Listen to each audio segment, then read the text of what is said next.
Guys, welcome to our channel দীর্ঘই।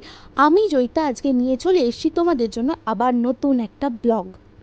উঠলো bike তো কটক যাই না, কটক যাচ্ছি না, আমরা যাচ্ছি দীঘা। ফার্স্ট টাইম, মানে আমার ফার্স্ট টাইম। আমি এর আগে কোনো দিনও দীঘায় যাইনি, ফার্স্ট টাইম আমি দীঘা যাচ্ছি। আর এখন বাজে ভোর 4:30 আর আমরা পৌঁছে গেছি বাস স্ট্যান্ডে। এটা আমাদের গড়িয়া স্টেশনের বাস স্ট্যান্ড। আর আমরা এখন এখান থেকে ডিরেক্ট বাসে চলে যাব Digha. Oh my God, I am so excited. Bus ছেড়ে দিয়েছে অ্যান্ড ফাইনালি আমি ফার্স্ট টাইম দীঘা যাচ্ছি। তোমরা দেখতেই পেয়েছিলে যখন আমি বাসে উঠেছিলাম তখন ছিল ভোর, আর এখন দিনের আলো ফুটে গেছে বাইরে চারদিকে, কিন্তু আমরা এখনও কলকাতা থেকে বেরোইনি। কখন যাব?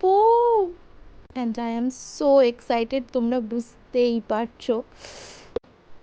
সো ফাইনালি আমরা দীঘা পৌঁছে গেছি এবং আমি বাস থেকেও নেমে গেছি। 5 ঘন্টা লেগেছে আমাদের দীঘা আসতে। আর আমরা এখন যাচ্ছি আমাদের হোটেলের উদ্দেশ্যে। যেহেতু বাস স্ট্যান্ড থেকে আমাদের হোটেলটা খুব কাছেই, তাই জন্য আমরা হেঁটেই যাচ্ছি। And this is hour hotel. Nice view. এই যে মহিলা মণ্ডলীকে তোমরা দেখতে পাচ্ছ, এরা সবই আমাদের সাথে এসেছে, মানে হ্যাঁ, আমারই মাসি মেশোরা। আমরা সবাই টোটাল 12 জন এসছি আমরা দীঘাতে ঘুরতে।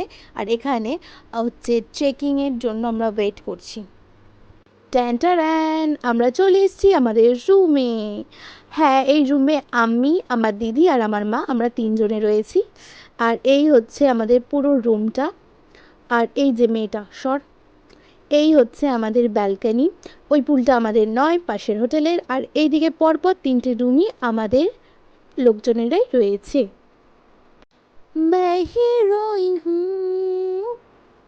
আমার ফ্রেমটা খারাপ করে দিল। তো ফাইনালি চেঞ্জ করে ফেলেছি এবং আমরা যাচ্ছি সমুদ্রের উদ্দেশ্যে। কিন্তু তার আগে একটু পেট পুজো করে নেওয়া উচিত, কারণ আমরা সকাল থেকে সেভাবে কেউ কিছু খাইনি। ও my god, O my god, আমি দীঘার সমুদ্র দেখছি। এমা, বীচ কোথায়?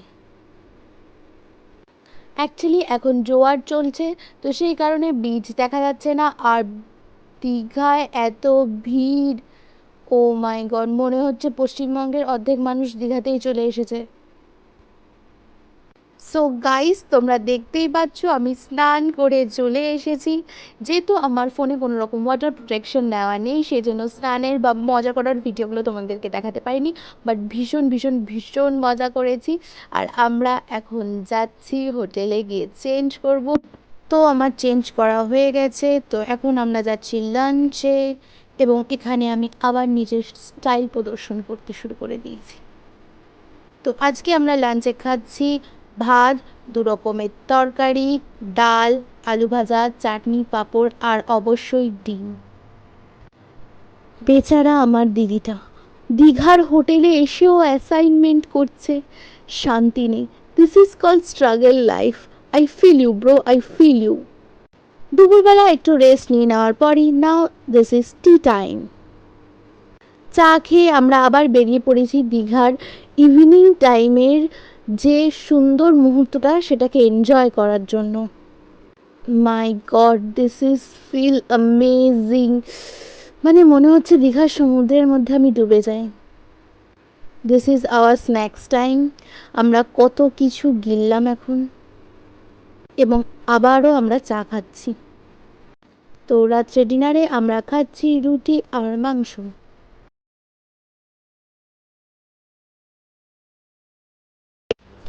এটা হচ্ছে ডে 2। আর আমরা ভোর ভোর উঠে গেছি স্নান টান করে রেডি হওয়ার উদ্দেশ্যে, কারণ আজকে আমরা যাব চন্দনেশ্বর মন্দিরে। And this is my look. আমি আর আমার মা সেম টু সেম কালারের ড্রেস পরেছি, মানে মায়ের শাড়ি আর আমার ড্রেস একই রং, হলুদ আর লাল। তো this is my look and আমরা যাচ্ছি চন্দনেশ্বর মন্দিরে। আমরা একটা গাড়ি বুক করেছি ওপেন, আর এখানেই আমরা 12 জন সবাই ধরে যাব এবং এটা করেই আমরা এখন যাব চন্দনেশ্বর মন্দিরে। এটা হচ্ছে একটা মন্দির, আমাদের চন্দনেশ্বর মন্দির যাওয়ার পথেই পড়েছে। যিনি ড্রাইভার তিনি বললেন এই মন্দিরটা খুব সুন্দর এবং এখানে দর্শন করতে। সত্যি মন্দিরটা ভীষণ ভীষণ ভীষণ সুন্দর, কিন্তু আমাদের এখানে ক্যামেরা অ্যালাউ করেনি, তাই জন্য আর বাকি ঠাকুরটা বা বাকি এটা দেখাতে পারলাম না। নেক্সট আমরা ফাইনালি পৌঁছে গেছি চন্দনেশ্বর মন্দিরে, এবং এখান থেকে আমরা পুজোর ডালা ফালা সব নিয়েছি এবং আমরা এখন পুজো দিতে যাচ্ছি। পুজো দেওয়ার পরে এর ফাঁকেই মেসো মাসিকে মালা পরিয়ে দিয়ে আবার নিজেদের সেকেন্ড ম্যারেজটা কমপ্লিট করে নিল। সকাল থেকে যেহেতু আমরা সবাই উপোস, সেই জন্য ফার্স্টে আমরা একটু ডাব খেয়ে নিচ্ছি, দেন একটু কেনাকাটাও করে নিচ্ছি, then back to our hotel. খাওয়ার পরেই আমরা মেসোকে ধরে চললাম আইসক্রিম খাওয়ার উদ্দেশ্যে, যে প্লিজ মেসো আমাদেরকে আইসক্রিম খাওয়াতে নিয়ে চলো, আর মেসো আমাদেরকে আইসক্রিম কিনেও দিয়েছে। দেন ট্যান্টারান ইভিনিং টাইম, এবং আজকে আমরা যাচ্ছি ঢেউসাগরের পার্ক দেখতে। ওয়াও, দিস ইজ অ্যামেজিং, মানে এখানে কত কিছু আছে দেখার। I am fully enjoy this time, just amazing. অনেকটাই রাত হয়ে গেছে এবং আমরা হোটেলে চলে এসেছি, এবং হোটেলে এসে আমাদের আজকের রাতের ডিনার হচ্ছে পরোটা আর আলুর দম।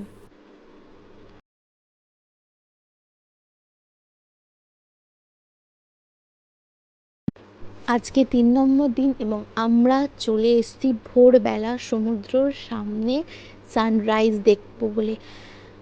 মানে দারুণ একটা অনুভূতি এখানে দাঁড়িয়ে, সুন্দর সমুদ্রের হাওয়া দিচ্ছে, চারদিকে যেন একটা শান্তি, সমুদ্রের শান্ত আওয়াজটা যেন কানের মধ্যে বাজছে, যেন তোমার জীবনের যত স্ট্রেস, যত দুঃখ সব এই সমুদ্রের স্রোতের সাথে ভেসে চলে যাচ্ছে। আমার মনে হচ্ছে আমি এখানেই থেকে যাই, আমার যাওয়ার কোনো ইচ্ছাই নেই বাড়ি। সানরাইজ দেখে এবং ঘুরে আমাদের খুব খিদে পেয়ে গেছে, তো দেন আমরা একটু ব্রেকফাস্ট করে নিচ্ছি।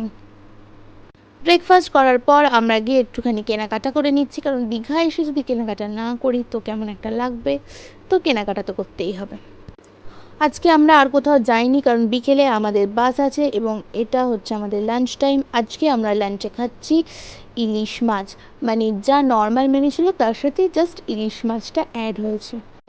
I am feeling so bad, but তাও মনে পাথর রেখে টাটা দীঘা বাড়ির উদ্দেশ্যে রওনা দিলাম। তোমাদের যদি ভিডিওটা ভালো লাগে তাহলে অবশ্যই লাইক অ্যান্ড শেয়ার করবে, আর তোমরা যদি চ্যানেলে নতুন হও তো অবশ্যই চ্যানেলটাকে সাবস্ক্রাইব করবে। Tata, bye bye.